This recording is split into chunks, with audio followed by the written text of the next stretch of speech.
Welcome, ladies and gentlemen, to another Hunter Nation Virtual Campfire. And I was just saying to our guests and some of my friends here in the studio today that we've done a lot of these virtual campfires in the past.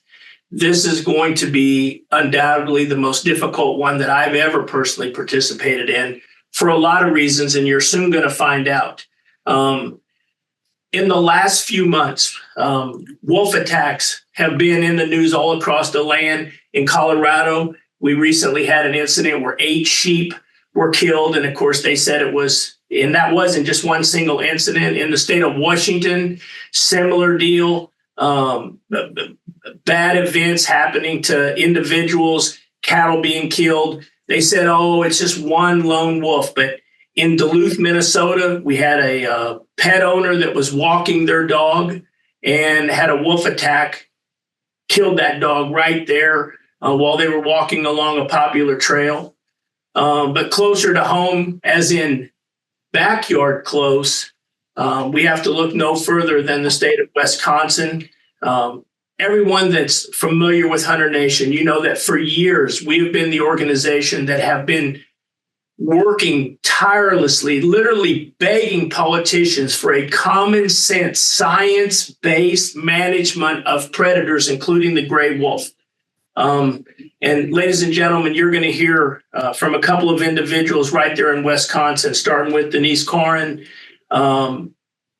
who, when I read the story of what happened to this poor lady and her family and their family pet, small Chihuahua dog named Texas, I literally, my wife and I were in tears when we read the article.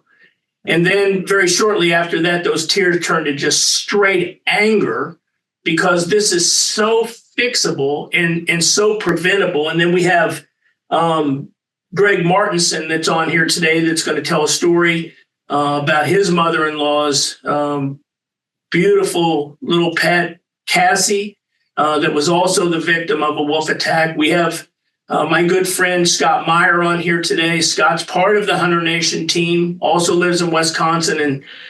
And Scott and I have known each other for a long time. And the story of his losses with his loving dogs really bonded Scott and I together here since about 20 years now, almost 20 years over this one issue to try to fix this problem. And also we have our state director, Chris Vaughan in Wisconsin, that's going to chime in and all that he's trying to do to fix this.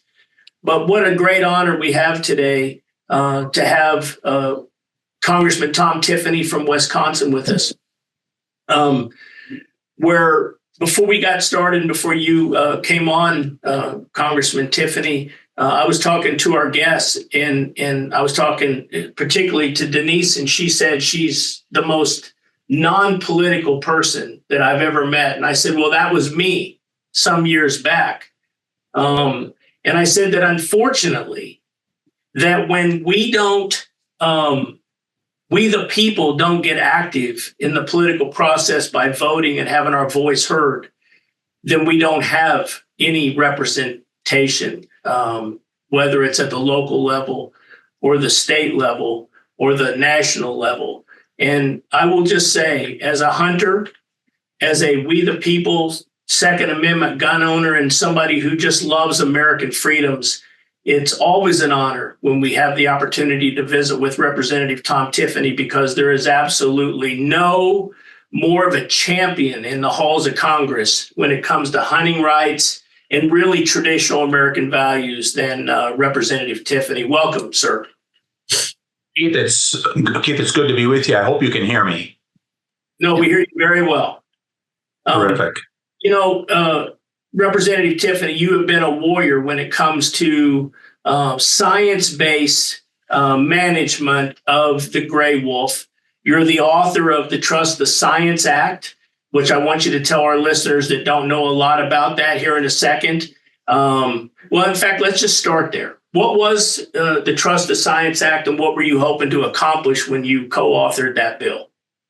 Yeah, the impetus for the Trust the Science Act, Keith, and thank you so much, Denise and Greg. It's good to see you. Unfortunately, we're seeing you in the wrong circumstances here. But we introduced the Trust the Science Act to return management of wolves back to the states, rather than having the federal government interfere with this in something that they really don't know very much about, and that oftentimes when things end up being managed by the federal government, we know what's going to happen. And kudos to Hunter Nation. I hope you all know that they were the organization just a few years ago that were the driving force behind being able to have the last wolf hunt in Wisconsin. And unfortunately, we've not had one since. I think there was the winter of 2021. Trust Science Act is real simple. Returns management to the states, allows the states to be able to manage the wolf, and it's driven by science. 25 wildlife biologists a decade ago in Wisconsin told us and told the federal government, you need to return control to the states, allow them to manage it, because the wolf should be removed from the Endangered Species Act. It's recovered. And so there's a variety of reasons that it should be delisted. But that's really the biggest one, because if you care about the Endangered Species Act, and most people around the country will tell you that they care very much about the Endangered Species Act. Well, you're going to endanger the Endangered Species Act if you don't delist animals when they have recovered, because people then begin to have a lack of respect for the Endangered Species Act when an animal is not removed, as the wolf has been and should be again removed from the Endangered Species Act. We've passed that bill through the House of Representatives. It sits before the United States Senate at this point. Thank you very much for that, Representative Tiffany. And I think when that bill was first authored, I don't know what the name of the group is that kind of scores the chances of bills getting through the legislature. I think he had a 4% chance is what that bill came out of. But your courage in staying tough on that deal to get that passed. You know, the wolf recovery is such a remarkable success story. And in fact, when you start talking about the Endangered Species Act, the wolf is, if not the greatest, certainly one of the greatest success stories that both sides should be touting, saying, look what the Endangered Species Act is capable of, because no matter what the metric that was ever designed, whether it was from the U.S. Fish and Wildlife or the state wolf management plans, the wolf has met every metric that was ever set in front of us to say it has recovered. So my question to you, Congressman, is why are some politicians so hesitant to acknowledge the success of the gray wolf recovery plan and push this to go forward?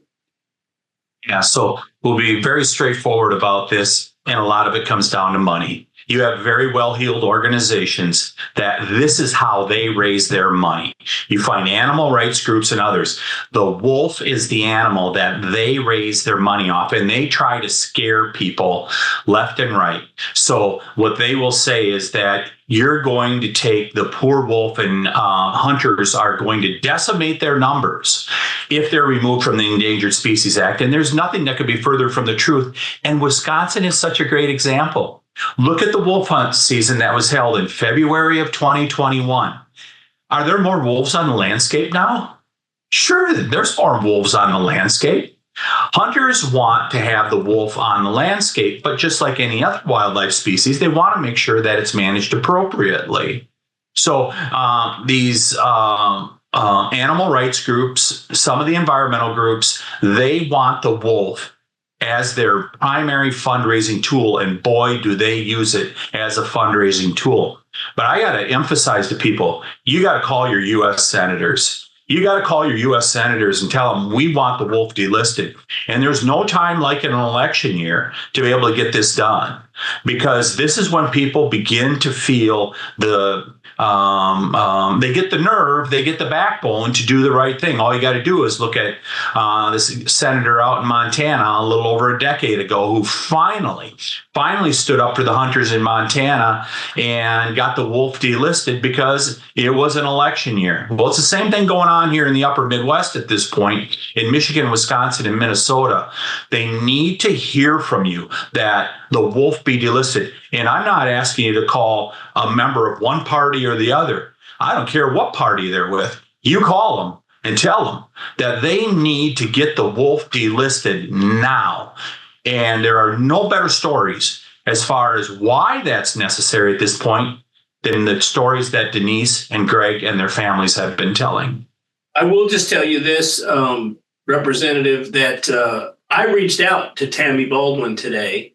My office reached out to her office to let her know we were going to do a town hall meeting virtually on this issue. We were going to have a couple of folks on, her constituents, that had suffered tragic losses because of unmanaged wolves, and she declined to join us today.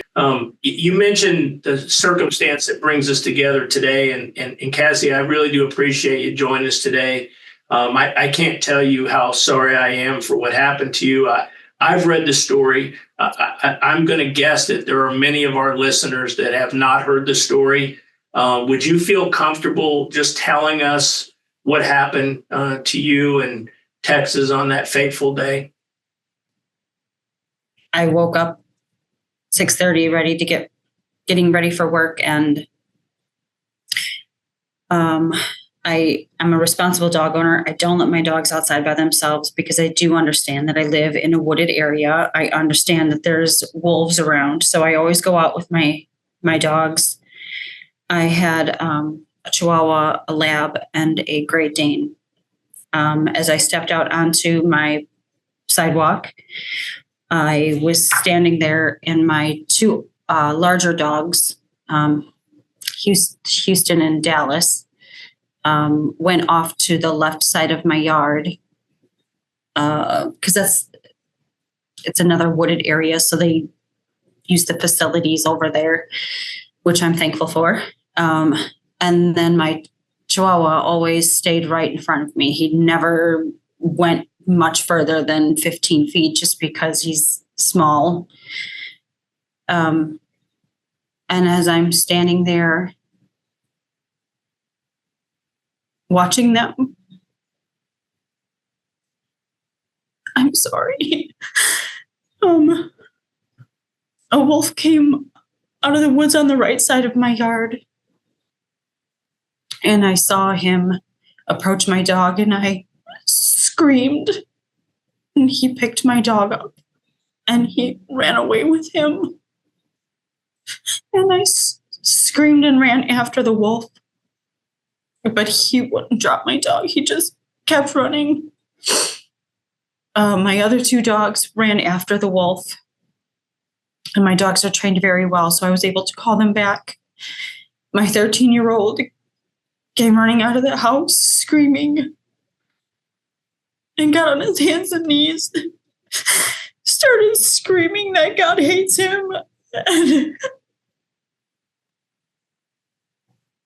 I was able to get everyone back in the house. And at that point, I tried to calm my son down. And then we were able to contact the DNR and the USDA. Dave Rude from the USDA. Is it the USDA? That's correct. That's correct, Denise. Came to the house. They tracked the wolf for miles, determined that it was a wolf depredation, and then handed me a piece of paper asking me to put a price on my dog's life. So the whole ordeal is just heart-wrenching, unnecessary. Well, I'm heartbroken for you. Can I ask you a couple of questions? How close was Texas to you? He was less than 15 feet from me. And did the wolf show any sign of fear of you when you yelled? Not at all. Like, are you sure the wolf saw you? Yeah, it saw me. And showed no sign of human fear? No. It heard me scream. It knew I was there. And even when you yelled at the wolf after it had Texas, no fear, didn't drop your bed, just kept going. Yes. They never found my dog. You know, what I told you that obviously, and I barely have a dry eye now, but what turned me to such anger is it looked like a representative from Fish and Game showed up, DNR showed up and said that basically, and this is in print, a quote that said something along the lines is that you in Texas were just in the wrong place at the wrong time. Yeah. That was the DNR Brad Coley. Brad who? Coley. And so you were in your own backyard. I was in my front yard. Front yard. Mm-hmm. Your front yard of your home. Yes, sir. 15 feet from your pet. And Wisconsin DNR told you that you were in the wrong place at the wrong time. Yes, sir. And what's your response to that? I don't know where I'm supposed to be. If that's the wrong place, then I don't know where I'm supposed to be. Do you feel that you and the rest of your dogs are safe in your own home and yard now? No. I have Tuesday afternoon, my boyfriend put up a fence in my backyard. My backyard now looks like a prison yard, which is not enough room for my Great Dane to run. But it's all I can do because I'm too scared to go outside. I'm going to come back to you because you mentioned that you built a big fence around your yard. I want to bring on Greg now. Greg, I want you to tell us the story that happened with your mother-in-law's loving little pet. But beforehand, do you think a high-dollar fence is going to stop these wolves? You're talking to me? Yeah. Nothing's going to stop them. Yeah, because if I read your story correctly, that you guys had invested in a $20,000 electric fence to try to keep your people safe. It slows them down, but if they want in, they're going to get into any fence. I mean, they can dig just as good as any other animal there, and they get in. And I mean, we've had them in the cattle pasture before, and they get in if you're not at the farm. And you can run them out of there, but they can get in and out if you give them a little bit of time. Tell us the recent story with your mother-in-law, Julie. Okay, so I wasn't there or anything, but I guess I've been deemed the spokesperson for the family because I was not as close to the dog as my wife and kids and in-laws. But their Labrador, I don't know if she's 10, 12 years old, Cassie, getting up in age, so she doesn't go real far from the house anymore. Just every morning gets up a little earlier because the bladder, calls her out, and then lets her out the back door, and she walks around the side of the house typically and comes back in the front door. It's a 5-minute deal.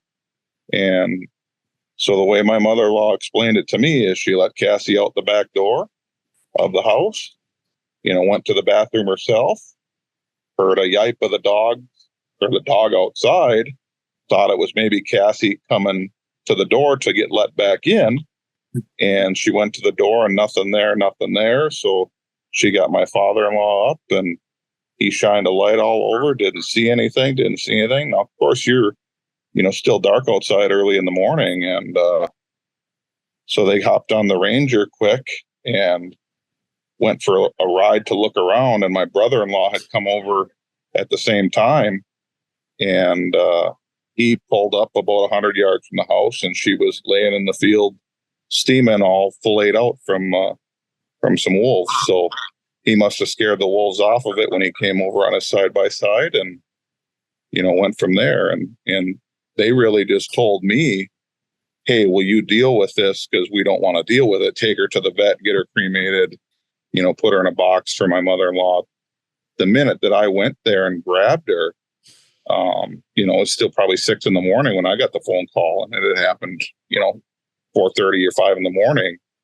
I knew right away with my past experience that it wasn't coyotes that killed the dog. They had heard coyotes yipping the night before. And when I looked at the tooth marks and the way they, pulled the rib cage and everything over all in a matter of minutes, and where they initially made contact with her right out the back door of the house, probably 50 feet, 75 feet, and then drug her 100 yards across the field to try and get her back to the woods. I knew it wasn't one animal, and I knew it wasn't, a small animal. So I called the warden right away, and I called the USDA, and I brought her to town. The USDA looked at it. They confirmed it was a wolf. Then they wanted to come out and look at the site and all that. So they went out and they did all that. And then, I asked both the warden and the officer from the USDA, he's the trapper that actually tries to manage the wolves. And he says, nobody really reports this stuff. They all do what your in-laws were going to do. And so nobody knows about it. But he said, if you report it, when they delist them, if they ever delist them, we can now take action in those hotspot areas. But both of them work for the government, and they both said there's a major problem. And they said, just wait. You're going to see more and more because there's more wolves. The deer population's down. They're hungry. You're going to be seeing pets. You're going to be seeing cattle, livestock, everything. And that's right from the guys with their boots on the ground, and the government doesn't want to listen to them. So I felt the need to speak up and say something. And I put the pictures on Facebook and, did all that type of stuff. I didn't know what kind of kickback I was going to get, but for the most part, everybody that was local to our area was very supportive, and they all know we have an issue too, but nobody wants to speak up unless somebody leads the charge. You get a few crazy people that just want to fight and that don't know any better, but you're not talking like we're bad pet owners, like this other incident here. You're talking, these pets are like children. To my mother-in-law, she's got a couple other dogs, and we've got a couple as well, and they go everywhere with you. So, if I heard you correctly, Greg, the animal was virtually right next to the house when the attack occurred. Oh yeah, if you want to go look at all the videos, you can see where they first grabbed her because there was hair all over, and then you could see in the frost in the morning where like a drag trail, they were dragging her away as quick as they could. So did DNR or USDA give you guys any indication what action they were going to take to prevent this in the future, or you left with the idea their hands were pretty much tied, there's nothing? Oh, their hands are tied. They basically said, you're going to have to get the laws to change to be able to do anything. And they agreed the laws need to change, but they're not the ones that change it. They said, you got to go up the ladder and get it changed, and we'll enforce it. We'll be here trapping tomorrow if they delist the wolves for you. So we've heard stories now, Representative Tiffany, from just two pet owners. But I want to bring in one of our mutual friends, Scott Meyer. And Scott's a longtime hunter, and he's had a history of having hunting dogs, working dogs. Scott, would you tell us, you've had more than one incident with depredation from wolves. Would you tell us about those, buddy? Okay, this goes back 25 years. I used to have blonde hair. I was just a person that loved hunting and dogs, and I got politically motivated back in the 90s because I learned that nobody's taking care of stuff like you'll take care of yourself. In 2000, I was bobcat hunting, and I lost a dog to a wolf. Nobody prepares you to what happens when a wolf kills an animal. I grew up on a farm. I saw death my whole life. But, when I was having flashbacks listening to Denise, it's the most surreal moment because, dogs die of cancer, get hit by a car. I walked in and they ate my dog. And that's something that you will never forget. You're unprepared for it. And at that time, we were just doing the wolf management plan in Wisconsin. And for those of you that know me, I got a heck of a temper. And then I dig in. So I spent the next 10 years trying to A, get delisted, and B, get a hunting season. And lo and behold, in 2012, with the help of then Representative Tom Tiffany, we passed a hunting season in Wisconsin. I was involved in 3 different federal lawsuits,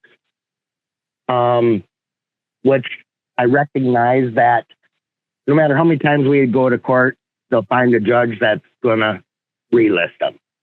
So the only chance we have to manage wolves is the trust the science bill. That's the only chance we have. And flash forward to 2012. At that point, I got out of hound hunting because it was no fun anymore. All I did was fret and worry about my dogs, so I quit.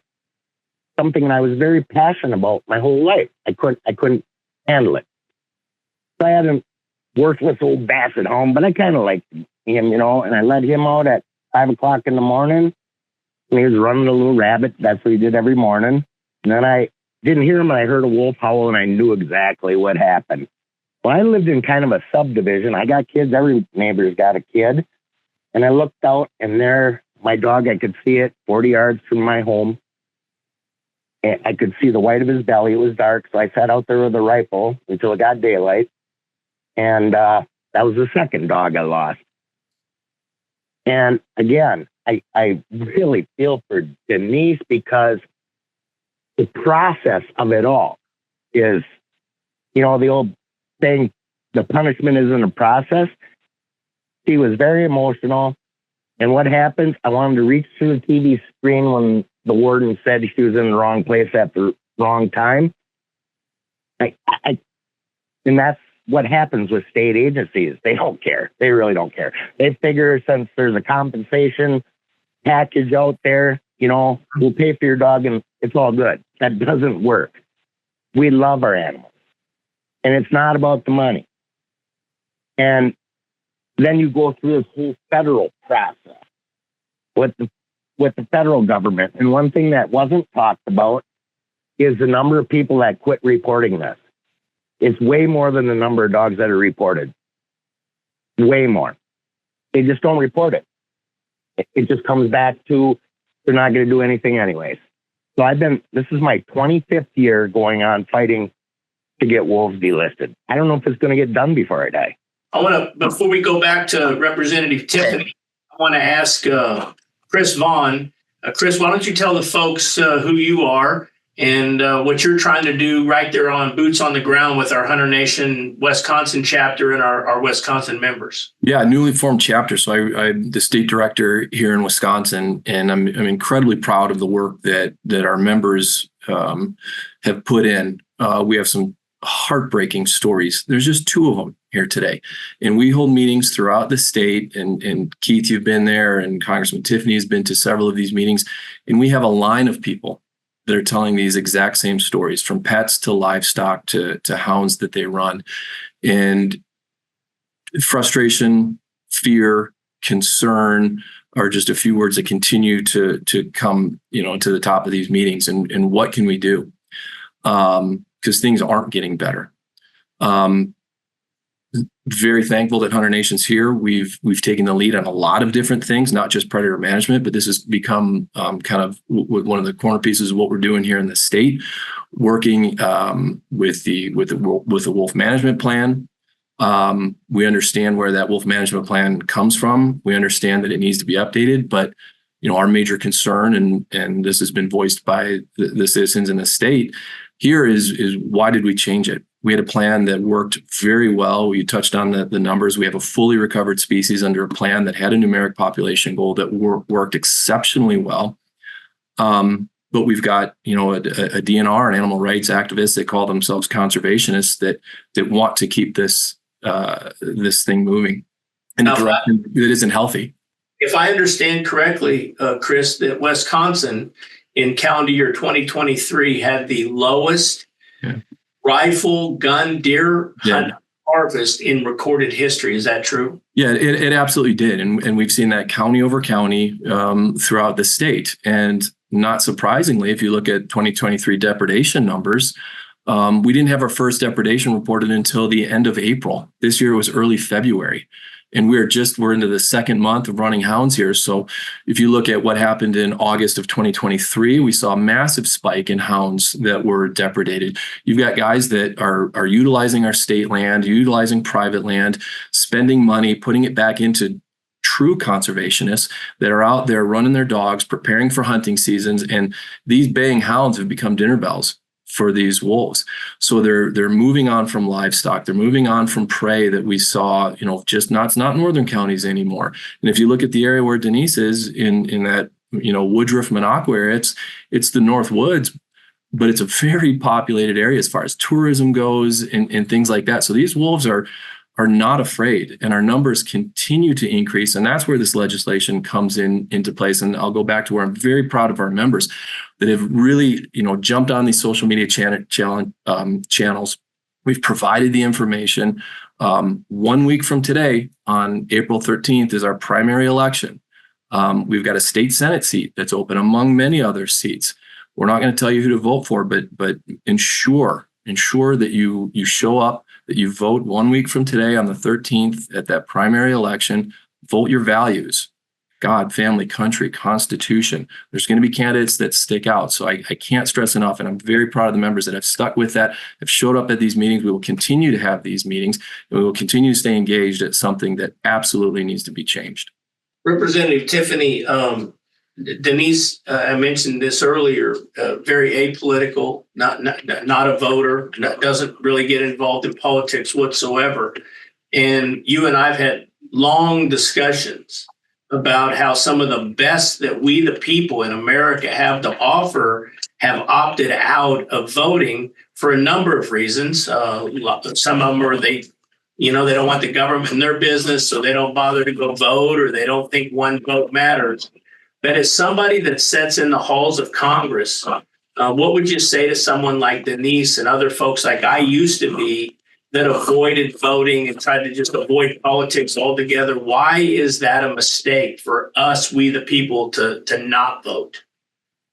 It used to be you may be able to get away with it because there was a shared vision in regards to wildlife management across our country. But now we see these really extreme groups that they're like, no, we will not have the wolf managed properly. And they will spend any amount of money. They'll say anything to stop that from happening. And we all know that it should happen. So it really forces people, you have to get involved with the political part of things. And I understand that people would rather not do that, but you really have to at this point if you're going to accomplish changing the world in which we live in, where in reading the article in regards to the depredation that Denise suffered with the death of her dog, the killing of her dog, one person in that article said, at some point here, it's going to be a kid.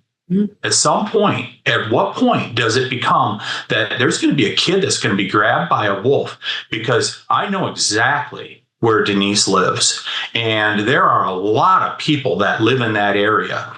And if a wolf is grabbing a small little pet like that, just 15 feet from its owner, they're becoming extremely bold to do that.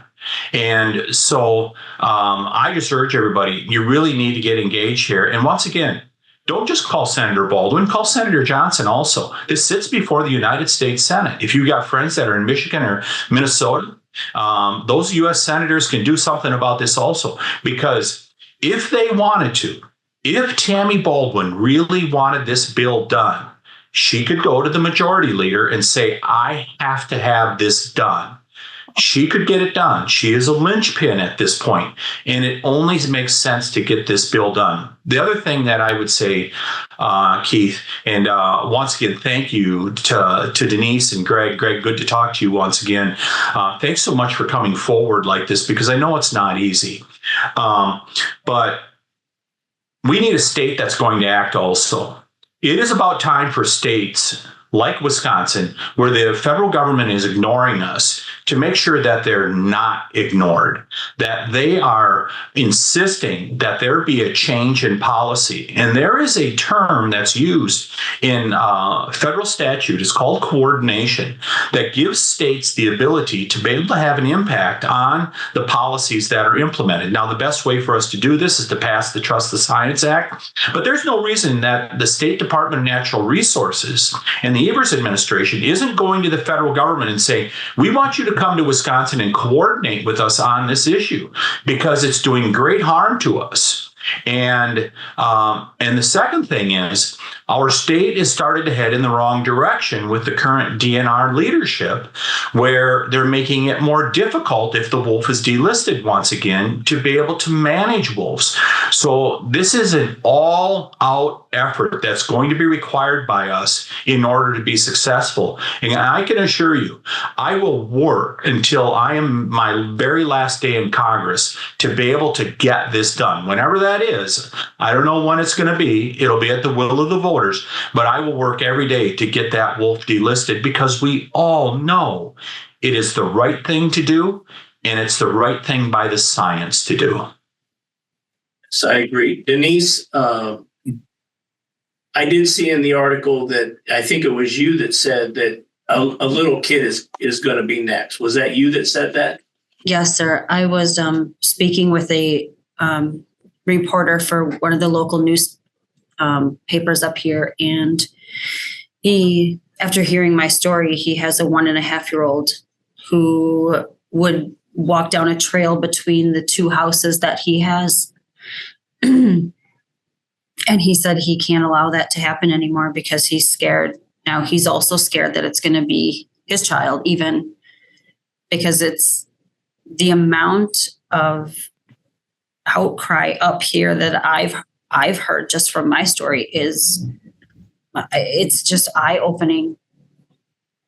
I was told by the DNR that the only recourse I would have is that if it showed a threat to humans, but I asked him for the definition of that and he wouldn't answer me. So I don't even know how I'm supposed to protect myself or my children if I can't do anything about this. I would think 15 feet from you, having an apex predator that's capable of killing any human would be a threat. And they couldn't even define that for you. He wouldn't.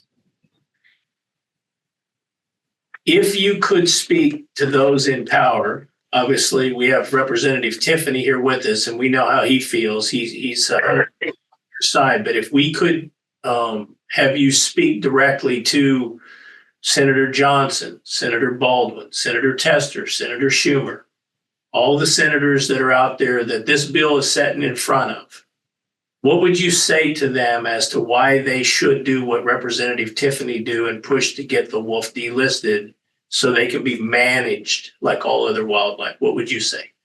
I would just beg them to listen to the people who are out in the woods telling you all of these stories, these terrible things that shouldn't be happening, and to be part of the change, because it's going to be too late when it's somebody's child.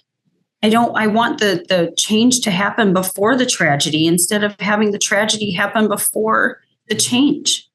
I don't understand why they're not listening or why they're allowing it to happen. Has this tragedy given you a moment to pause and maybe rethink whether you will or will not in the future participate by voting? Oh, yes. I have it all written down. Everything you guys have been saying, I've written down because I will not miss an opportunity to share my story, to educate people however I can, whatever I can do to get anybody help on this or any other matter now in the future, because I can't sit here. I'm a mother of 4. I can't sit here and wait for this to happen to somebody's kid. And you understand the biggest voice that we have as we the people is our vote. I do now. Well, that's a terrible story, but I do believe you are going to be one of the best spokespersons to help us get this wolf delisted because your story is compelling and also the fact that you were non-political, and this isn't a Republican or Democrat issue. This is and the bill is so perfect, trust the science issue for wildlife management. So I appreciate you sharing that with us. Greg, if you were able to speak directly to any of those senators, what would you tell them about the need to delist the wolf? I would tell them to let the people that are actually dealing with the problems deal with the solution.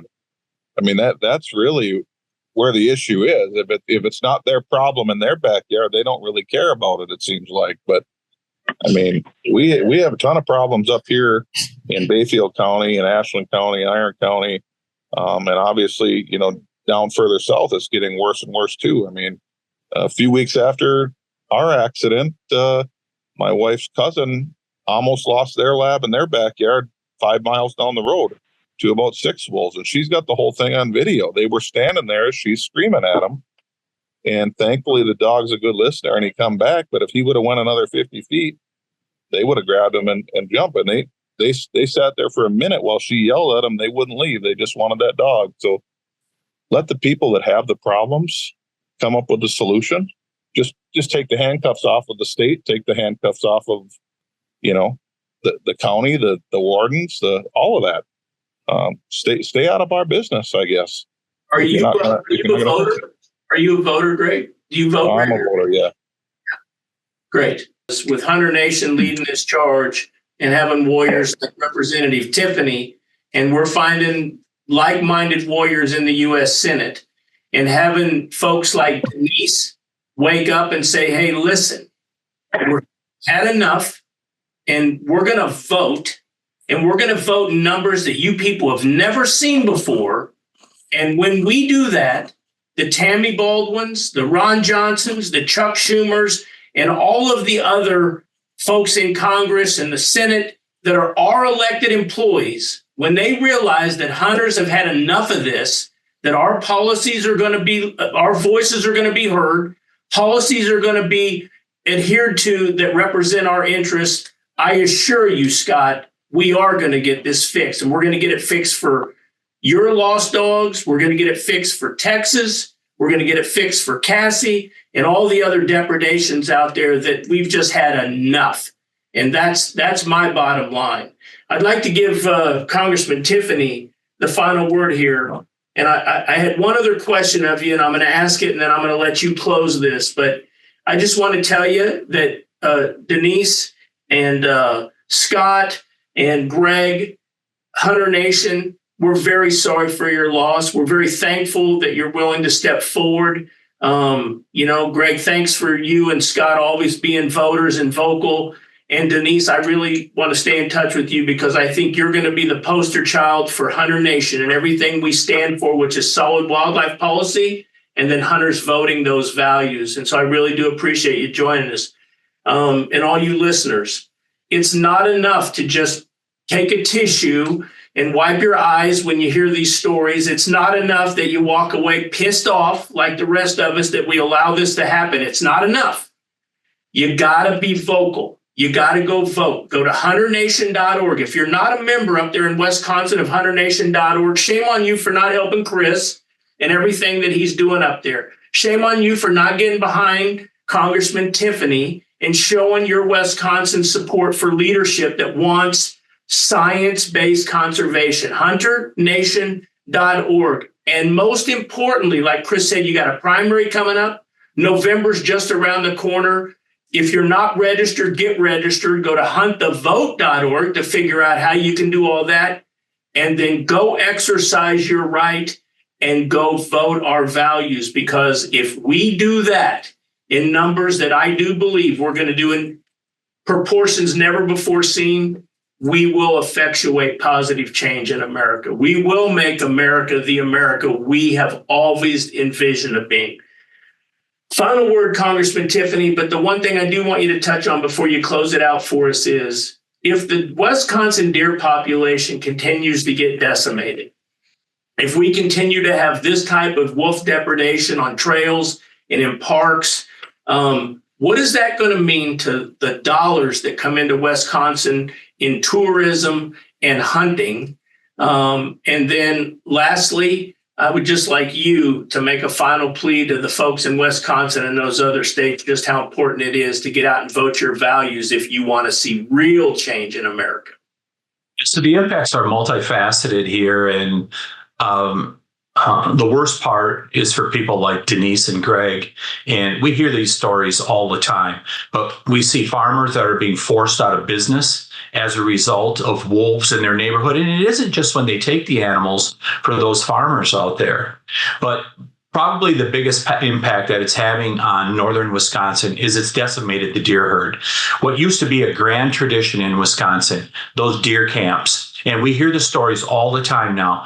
People no longer, they're really considering, do I continue to have a deer camp when we don't see deer anymore? We can't interest our children in it because they're probably not going to see a deer. They're never going to get the opportunity to be able to take a deer and then be able to turn that into venison and have that great tradition, that great Wisconsin tradition that has been around for generations. And it's going to be gone here in northern Wisconsin. And people are not going to recreate here anymore. It is time. We have to get off from our hands. We have to get off from our hands, and we've got to go out and vote in numbers that are unprecedented. Because I get the hunter mentality. You know, especially that November election. It's November 5th. What are you thinking about? If you're an avid hunter, man, you're just thinking about, I want to be out in the woods, and I'm looking forward to that gun deer season that's coming up in about a week. You aren't thinking about voting at all. You need to, because not only are they letting wolves run rampant, but out in Washington, D.C., I see it on the Judiciary Committee where they want to take away the guns from people that simply want to recreate with them to be able to hunt deer. This is an effort, a widespread effort to really do great harm to our way of life in places like northern Wisconsin. Let's not let them do it. Let's not let them do it. And let's do as Keith just said. Let's turn this terrible story into a cause of action and make change that's going to benefit America for the future. Thank you, Congressman. Always an honor to have you on. Denise, Greg, Scott, sorry for what you guys have been through, but thank you so much for stepping forward. And Chris Vaughan, keep up the good work up there. You're a tireless warrior for hunting and conservation policies in the asset column. And all of you out there that are listening to us, remember, one vote, when you, your family members, your buddies all do it together, we are a very powerful force. HunterNation.org. Join us fighting for the good policies in America. God bless you all. Thanks for joining us. Thank you. Thank you, Keith, and everyone.